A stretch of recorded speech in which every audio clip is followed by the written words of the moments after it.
తెలంగాణ అవతరణ దినోత్సవం సందర్భంగా రాష్ట్ర ప్రజలకు సీఎం కేసీఆర్ శుభాకాంక్షలు తెలిపారు. ఈ సందర్భంగా తెలంగాణ కోసం వివిధ దశలో జరిగిన పోరాటాలు, ఉద్యమాలు, త్యాగాలను సీఎం స్మరించుకున్నారు.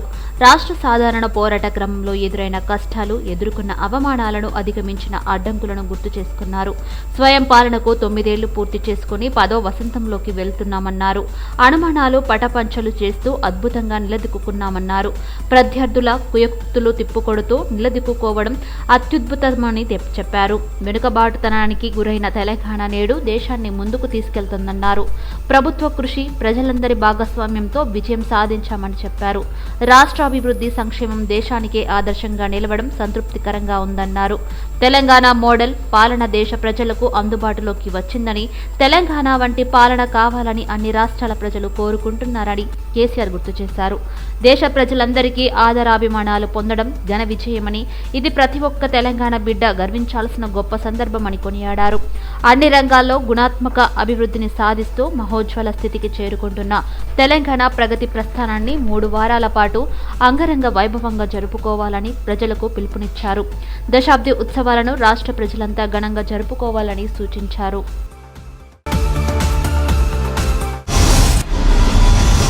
నీళ్లు, నిధులు, నియామకాల కోసం తెలంగాణ ఉద్యమం కొనసాగించామని, మనస, వాచ, కర్మన సకల జనులు పోరాడితేనే ప్రత్యేక రాష్ట్రం వచ్చిందని కేంద్ర మంత్రి కిషన్ రెడ్డి అన్నారు. గోల్కొండ కోటలో కేంద్ర సాంస్కృతిక శాఖ ఆధ్వర్యంలో తెలంగాణ ఆవిర్భావ దినోత్సవ వేడుకలు నిర్వహించారు. సందర్భంగా జాతీయ పతాకాన్ని కిషన్ రెడ్డి ఆవిష్కరించారు. ప్రపంచవ్యాప్తంగా ఉన్న తెలుగు ప్రజలందరికీ రాష్ట్ర ఆవిర్భావ దినోత్సవ శుభాకాంక్షలు తెలిపారు. తెలంగాణ కోసం అమరులైన వారిని స్మరించుకుందామన్నారు. ఒక్కరిద్దరి వల్లే తెలంగాణ రాలేదని, సకల జనుల వల్లే తెలంగాణ రాష్ట్రం ఏర్పడిందన్నారు. ప్రత్యేక రాష్ట్రం వచ్చేందుకు కృషి చేసిన దివంగత కేంద్ర మంత్రి సుష్మా స్వరాజ్కు ఈ సందర్భంగా నివాళులర్పిద్దామన్నారు. చిన్న రాష్ట్రాల వల్లే ప్రజల ఆకాంక్షలు నెరవేరుతాయనేది బీజేపీ ఉద్దేశమన్నారు. రాష్ట్రంలో కుటుంబ పాలనతో ఎక్కడ చూసినా అవినీతి కనిపిస్తుందని, తెలంగాణ ఓ కుటుంబానికి బానిసగా మారే పరిస్థితి వచ్చిందన్నారు. దొరికిన అన్ని చోట్ల అప్పులు తెస్తున్నారని, తెలంగాణ తెచ్చుకున్నది అప్పుల కోసమా అని కిషన్ రెడ్డి ప్రశ్నించారు. అలాగే అమరవీరుల కుటుంబాల ప్రస్తుత పరిస్థితి ఏంటి అని కిషన్ రెడ్డి తెలంగాణ ప్రభుత్వాన్ని ప్రశ్నించారు.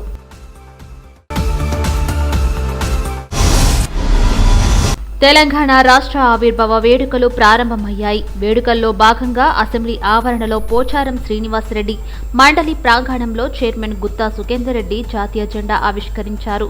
పోలీసుల గౌరవ వందనం స్వీకరించారు.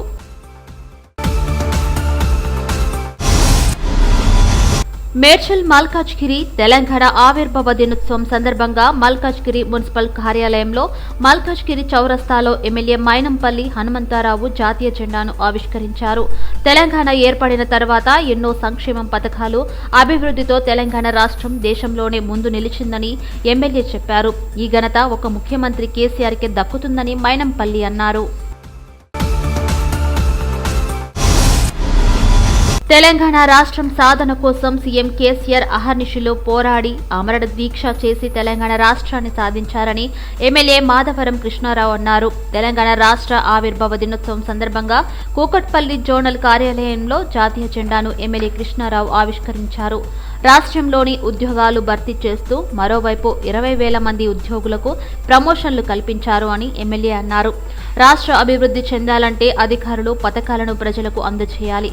కాబట్టి ప్రతి ఒక్కరూ మరింత కష్టపడి తెలంగాణ అభివృద్ధిలో కీలక పాత్ర పోషించాలని అధికారులను ఎమ్మెల్యే మాధవరం కృష్ణారావు కోరారు.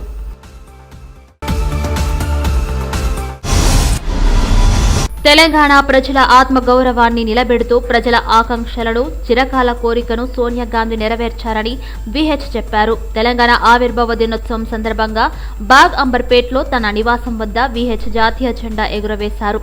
సోనియా గాంధీ చిత్రపటానికి పాలాభిషేకం చేశారు. అనంతరం బైక్ ర్యాలీగా గన్ పార్కుకి వెళ్లారు. రాష్ట్రంలో సోనియా గాంధీ ఆశయాలను నెరవేర్చినందుకు ఆమెకు మనస్ఫూర్తిగా క్షమాపణలు కోరుతున్నామన్నారు. ఈసారి తప్పకుండా రాష్ట్రంలో కాంగ్రెస్ పార్టీని అధికారంలోకి తీసుకువచ్చి కృతజ్ఞతలు తెలుపుతామని వి హనుమంతరావు తెలిపారు.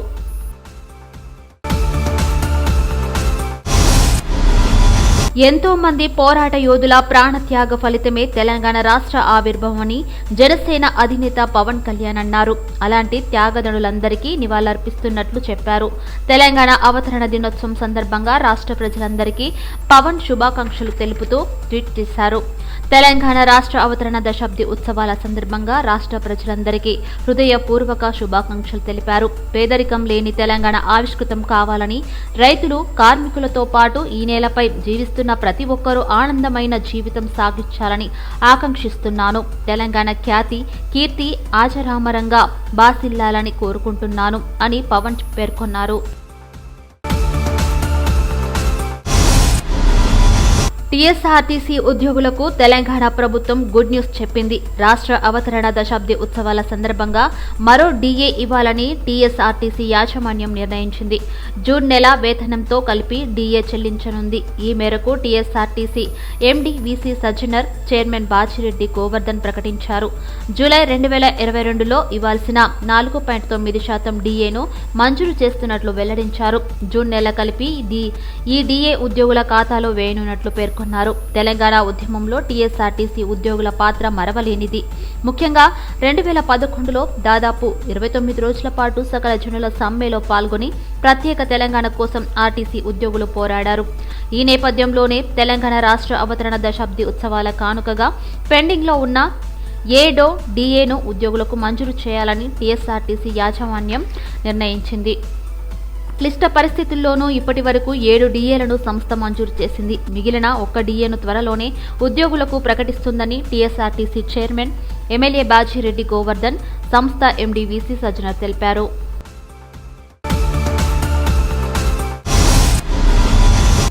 రంగారెడ్డి జిల్లా శంకర్పల్లిలో భారీగా గంజాయి పట్టుకున్నారు సైబరాబాద్ ఎస్ఓటీ పోలీసులు.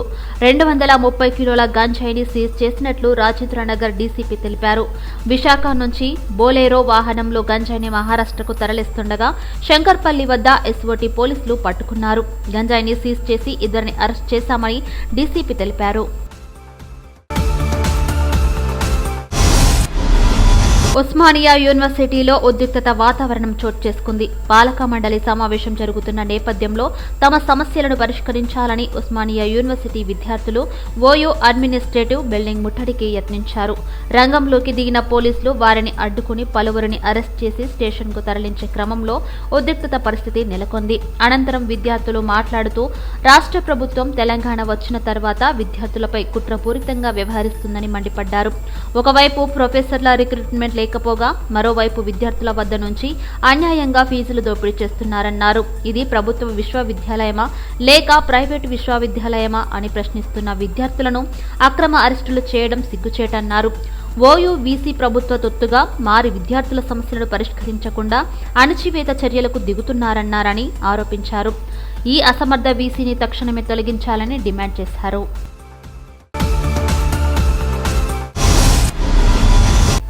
తెలంగాణ రాష్ట్ర ఆవిర్భావ దినోత్సవ సందర్భంగా ఐఎస్ సదర్న్ పోలీస్ స్టేషన్ వద్ద బైక్ ర్యాలీ నిర్వహించారు. ఎస్హెచ్ఓ మల్లేష్ ఆధ్వర్యంలో ఐఎస్ సదర్న్ పోలీస్ స్టేషన్ పరిధిలో సబ్ ఇన్స్పెక్టర్ కానిస్టేబుల్స్ సిబ్బందితో బైక్ ర్యాలీ నిర్వహించారు. ఆవిర్భావ దినోత్సవం సందర్భంగా ఎలాంటి ఇబ్బందులు లేకుండా చర్యలు తీసుకున్నామన్నారు.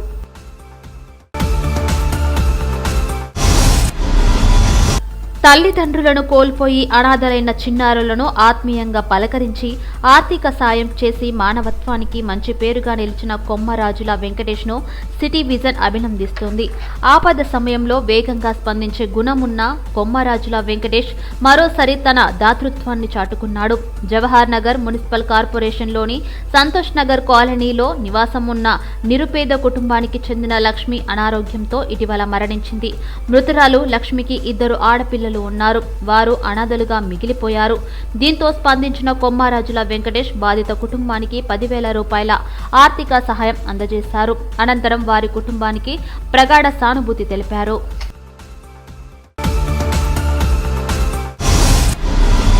సౌత్ స్వరూప్ నగర్లోని రెయిన్బో సూపర్ మార్కెట్ ప్రక్కన అర్బన్ స్ట్రీట్ ఫుడ్ కోర్టు ప్రారంభోత్సవంలో ఉప్పల్ నియోజకవర్గ కాంగ్రెస్ నేత రాగిడి లక్ష్మారెడ్డి పాల్గొన్నారు. స్ట్రీట్ ఫుడ్ కోర్టు యాజమాని బండి సంపత్ రెడ్డి ఆహ్వానం మేరకు నూతనంగా ఏర్పాటు చేసిన ఫుడ్ కోర్టును లక్ష్మారెడ్డి ప్రారంభించారు. యువత స్వయం ఉపాధితో వ్యాపార రంగంలో రాణించాలని ఆయన తెలియజేశారు.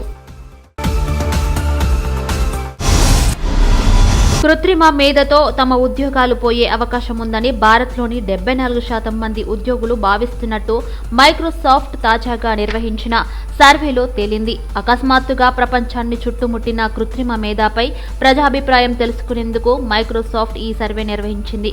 ఈ సర్వేలో భారత్కు సంబంధించి పలు ఆసక్తికర విషయాలు వెలుగులోకి వచ్చాయి. సర్వే ప్రకారం భారత్లో 75% మంది తమ పనిని ఏఐకి అప్పగించేందుకు రెడీగా ఉన్నారు. భారతీయ కంపెనీల యాజమాన్యాల్లో 90% తమ ఉద్యోగులు కృత్రిమ మేధకు అనుగుణంగా కొత్త నైపుణ్యాలు నేర్చుకోవాలని కోరుకుంటున్నాయి. కొత్త పరిస్థితులకు అనుగుణంగా ప్రతి ఉద్యోగి తమ రోజువారీ పనుల్లో భాగంగా కొత్త విషయాలు నేర్చుకోవాలని మైక్రోసాఫ్ట్ నివేదిక తేల్చింది. ఏఐతో రోజువారీ ఉద్యోగ విధులు మరింత సులభంగా చేయవచ్చని Microsoft country head Bhaskar Basu తెలిపారు. ఏఐ వల్ల భారీ మార్పులు వస్తాయని, భవిష్యత్ ఏఐ టెక్నాలజీతో కొత్త తరహా వృద్ధి సాధ్యమవుతుందని అన్నారు. ఈ సాంకేతికతతో పనుల్లో కఠినత్వం పోయి ఉద్యోగులు ఉల్లాసంగా, వినూత్నంగా తమ విధులు నిర్వహించవచ్చని తెలిపారు.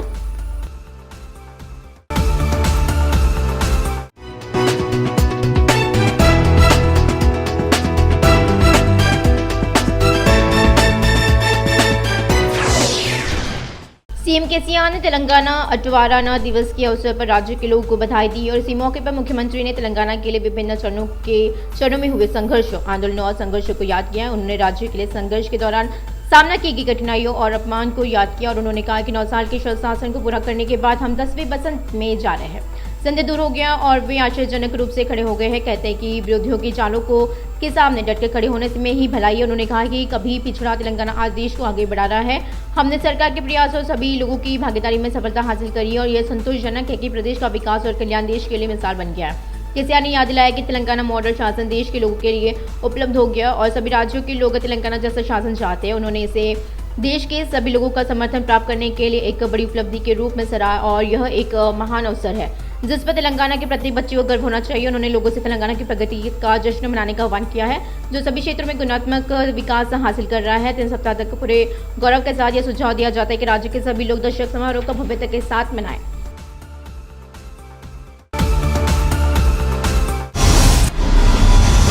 केंद्रीय मंत्री किशन रेड्डी ने कहा है कि पानी फंड और नियुक्तियों के लिए तेलंगाना आंदोलन जारी रहता है और केंद्रीय संस्कृति विभाग के तत्वाधान में गोलकुंडा किले में तेलंगाना स्वतंत्रता दिवस समारोह आयोजित किया गया। किशन रेड्डी ने इस अवसर पर राष्ट्रीय ध्वज फहराया है। दुनिया भर के सभी तेलुगु लोगों को राज्य में स्वतंत्रता दिवस की बहुत बहुत शुभकामनाएं। तेलंगाना के लिए शहीद होने वालों को याद कर रहे हैं। तेलंगाना 1 या 2 लोगों के कारण नहीं आया, तेलंगाना राज्य सभी लोगों के कारण बना है। इसी मौके पर हमने दिवंगत केंद्रीय मंत्री सुषमा स्वराज को श्रद्धांजलि अर्पित करी है जिन्होंने अलग राज्यों के लिए काफी मेहनत करी है। बीजेपी की मंशा है कि छोटे राज्यों से ये लोगों की आकांक्षाएं पूरी होंगी। प्रदेश में परिवारवाद के साथ भ्रष्टाचार हर जगह नजर आ रहा है। उन्होंने कहा है कि तेलंगाना एक परिवार का गुलाम बन गया है, हर जगह कर्ज लाया जा रहा है। किशन रेड्डी ने पूछा कि साथ ही शहीदों के परिवारों की मौजूदगी स्थिति का क्या है। किशन रेड्डी ने तेलंगाना सरकार पर सवाल किया है।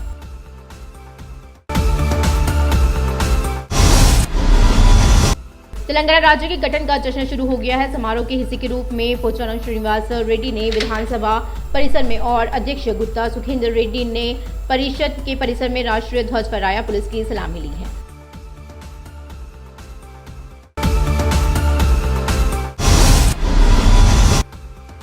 मेडचल मलकजगिरी तेलंगाना स्वतंत्रता दिवस के अवसर पर विधायक मेनमपल्ली हनुमंतराव के मलकजगिरी नगरपालिका कार्यालय मलकजगिरी स्क्वायर में राष्ट्रीय ध्वज फहराया। तेलंगाना बनने के बाद विधायक ने कहा है कि तेलंगाना राज्य कई कल्याणकारी योजना और विकास इस आदेश में आगे खड़ा हुआ है। मेनमपल्ली ने कहा है कि यह सम्मान सिर्फ मुख्यमंत्री केसीआर को ही जा सकता है।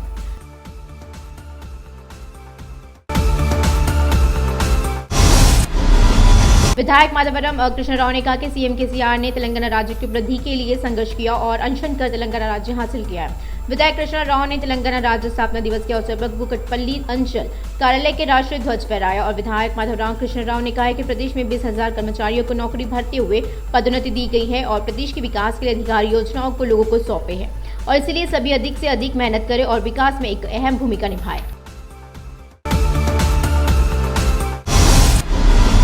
वीएच ने कहा कि सोनिया गांधी ने तेलंगाना के लोगों के स्वाभिमान को कायम रखते हुए लोगों की आकांक्षा और लंबे समय से चली आ रही इच्छा को पूरा किया है।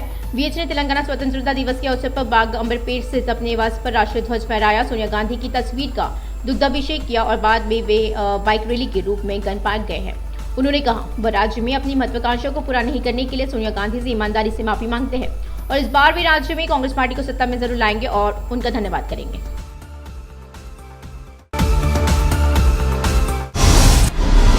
जल सेना प्रमुख पवन कल्याण ने कहा कि तेलंगाना राज्य का उदय अनेक सेनानियों के बलिदान का परिणाम है। वैसे सभी बलिदानियों को श्रद्धांजलि दे रहे हैं। पवन ने ट्वीट कर तेलंगाना के अवतार दिवस के अवसर पर राज्य के सभी लोगों को बधाई दी है। उन्होंने तेलंगाना राज्य के जन्म के अवसर पर राज्य के सभी लोगों को हार्दिक बधाई दी है।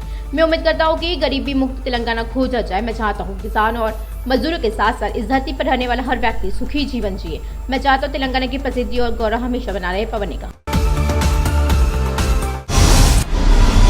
तेलंगाना सरकार ने टीएसआरटीसी कर्मचारियों को खुशखबरी दी है। टीएसआरटीसी प्रबंधन ने राज्य की जयंती के मौके पर एक और डीए देने का फैसला किया है, जो उनके वेतन के साथ डीए का भुगतान किया जाएगा। इस बात का ऐलान टीएसआरटीसी के एमडी और बीसी सज्जनार और चेयरमैन बाजिरेड्डी गोवर्धन ने किया। पता चला है कि जुलाई 2022 में दिया जाने वाला 4.9% डीए मंजूर किया जा रहा है। कहा जाता है कि यह डीए कर्मचारी के खाते में जून माह में जमा करा दिया जाएगा। तेलंगाना आंदोलन में टीएसआरटीसी के कर्मचारियों की भूमिका को भुलाया नहीं जा सकता है। विशेष रूप से 2011 में आरटीसी कर्मचारियों ने 29 दिनों के आम हड़ताल में भाग देकर एक अलग तेलंगाना के लिए संघर्ष किया। यह इस पृष्ठभूमि में है। टीएसआरटीसी प्रबंधन ने तेलंगाना राज्य जयंती समारोह के उपहार के रूप में कर्मचारियों को लंबित 7वां डीए देने का फैसला किया। कठिन परिस्थितियों में भी संस्था अब तक 7 डीए स्वीकृत कर चुकी है और टीएसआरटीसी के अध्यक्ष विधायक बाजिरेड्डी गोवर्धन और कंपनी के एमडी बीसी सज्जनार ने कहा कि कर्मचारियों के लिए शेष डीए की घोषणा जल्द की जाएगी।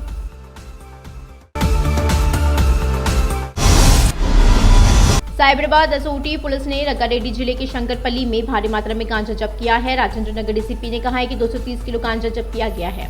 एसओटी पुलिस ने उसे विशाखापट्टनम से बोलेरो वाहन में गांजा महाराष्ट्र ले जाते समय शंकरपल्ली में पकड़ा। डीसीपी ने कहा है कि उन्होंने गांजा जब्त किया और 2 लोगों को गिरफ्तार किया है। उस्मानी यूनिवर्सिटी में तनाव का माहौल है। शासी निकाय की बैठक के संदर्भ में उस्मानी विश्वविद्यालय के छात्रों ने अपने मुद्दों को हल करने के लिए ओयू प्रशासनिक भवन का घेराव करने का प्रयास किया है। मौके पर पहुंची पुलिस ने उन्हें रोक लिया और कई लोगों को गिरफ्तार कर लिया है और थाने को तनावपूर्ण स्थिति में स्थानांतरित कर दिया। और बाद में छात्रों ने कहा, तेलंगाना आने के बाद राज्य सरकार छात्रों के खिलाफ साजिश रच रही है। एक और प्राध्यापकों की भर्ती नहीं हो रही है और दूसरी ओर छात्रों से मनमाना शुल्क वसूल रहे हैं। शर्मानी चाहिए उन छात्रों को जो यह सवाल कर रहे हैं। यह सरकारी विश्वविद्यालय है या निजी विश्वविद्यालय। उन्होंने ओयूवीसी पर सरकार की कठपुतली बनने और छात्रों की समस्याओं का हल किए बिना दमनकारी उपायों का सहारा लेने का आरोप लगाया है। उन्होंने इस अक्षम वीसी को तत्काल हटाने की मांग करी है।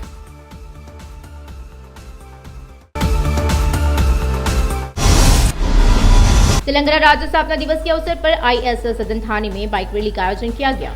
एसएचओ मलेश के निर्देशन में आईएसएस सदन थाने में उप निरीक्षक, आरक्षक व कर्मचारियों के साथ बाइक रैली का आयोजन किया गया। वर्षगांठ के अवसर पर बिना किसी कठिनाई की कार्रवाई की गई है। सिटी विजन कोमाराजुला वेंकटेश की सराहना करता है, जो अनाथ बच्चों को बधाई देकर और आर्थिक सहायता देकर मानवता के लिए एक अच्छा नाम बन गए हैं। संकट के समय तेजी से प्रतिक्रिया देने की क्षमता रखने वाले कोमाराजुला वेंकटेश ने एक बार फिर अपनी दरियादिली दिखाई है। जवाहर नगर निगम की संतोष नगर कॉलोनी में रहने वाले एक गरीब परिवार से ताल्लुक रखने वाली लक्ष्मी का हाल ही में बीमारी के चलते मौत हो गई। मृतक लक्ष्मी की 2 बेटियां थी, वे अनाथ रह गए और इसी का जवाब देते हुए कोमाराजुला वेंकटेश ने पीड़ित परिवार को 10,000 रुपए की आर्थिक सहायता दी है। बाद में उन्होंने उनके परिवार के प्रति गहरी संवेदना व्यक्त करी है। उप्पल विधानसभा क्षेत्र के कांग्रेस नेता रागिरी लक्ष्मण रेड्डी ने साउथ स्वरूप नगर में रैनबो सुपरमार्केट के बगल में अर्बन स्ट्रीट फूड कोर्ट के उद्घाटन समारोह में शिरकत करी है। लक्ष्मण रेड्डी ने स्ट्रीट फूड कोर्ट के मालिक बंडी संपत रेड्डी के निमंत्रण पर नवस्थापित फूड कोर्ट खोला। उन्होंने कहा कि युवाओं को स्वरोजगार करने के साथ साथ व्यवसाय में भी उत्कृष्ट प्रदर्शन करना चाहिए। माइक्रोसॉफ्ट द्वारा हाल ही में किए गए एक सर्वेक्षण के अनुसार भारत में 74% कर्मचारियों को लगता है कि आर्टिफिशियल इंटेलिजेंस के कारण उनकी नौकरी जाने की संभावना है। माइक्रोसॉफ्ट ने यह सर्वे आर्टिफिशियल इंटेलिजेंस पर जनता की राय जानने के लिए किया है, जिसने अचानक दुनिया भर में अपनी जगह बना ली है। इस सर्वे में भारत के बारे में कई दिलचस्प बातें सामने आई है। सर्वे के मुताबिक भारत में 75% लोग अपना काम एआई के सौंपने को तैयार है। 90% भारतीय कंपनी मालिक चाहते हैं कि उनके कर्मचारी आर्टिफिशियल इंटेलिजेंस के अनुरूप नए कौशल सीखें। माइक्रोसॉफ्ट की एक रिपोर्ट ने निष्कर्ष निकाला, प्रत्येक कर्मचारी को नई परिस्थितियों के अनुकूल होने के लिए अपने दैनिक कार्य के हिस्से के रूप में नई चीजें सीखने की आवश्यकता होती है। माइक्रोसॉफ्ट के कंट्री हेड भास्कर बसु ने कहा कि एआई ने रोजाना के काम ज्यादा आसानी से किए जा सकते हैं। उन्होंने कहा कि एआई भारी बदलाव लाएगा और भविष्य की एआई तकनीक से नए प्रकार का विकास संभव होगा। और उन्होंने कहा है कि इस तकनीक से काम में आने वाली कठोरता दूर होगी और कर्मचारी प्रसन्नता और नवीनता के साथ अपने कर्तव्यों का पालन कर सकेंगे।